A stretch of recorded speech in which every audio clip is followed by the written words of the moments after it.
Ik kreeg voor de verjaardag, ik word toen 9 jaar, een kindje als cadeautje, waar ik zo blij met was.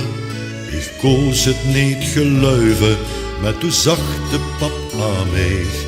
Nu hebst u een klein vriendje, en gans alleen voor dich. Ik noemde hem Hansie, het vriendje van mij. Geloof niet dat er immers zo gelukkig was wie ik.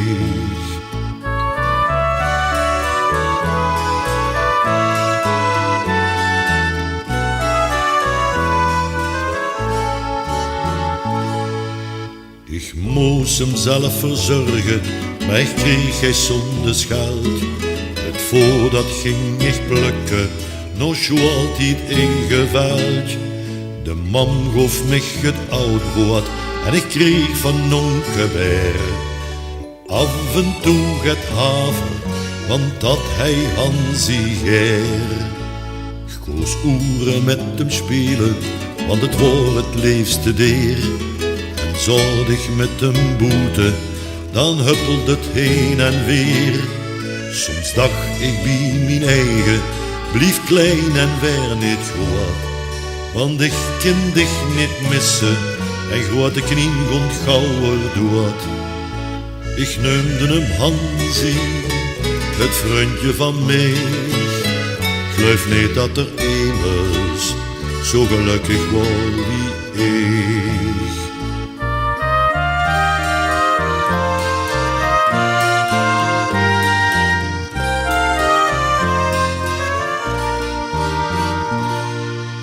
Ik weet nog het woord voor Kerstmis, wie ik Hansie voorgong. Schrok ik mich een ongeluk, wie het poortje open stond. Geen Hansie in het hukske, mijn beste vriendje was weg. Hij wordt die nacht gestolen, grote lui die zindek slecht. Ik huilde men ik treunje, en aan haar knientje wol ik niet.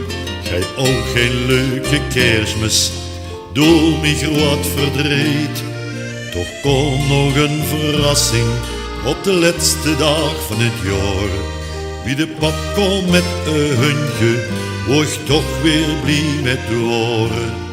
Ik noemde hem Hansie, het vriendje van mij. Moet mijn kinderjaren voor de kerst als gedicht.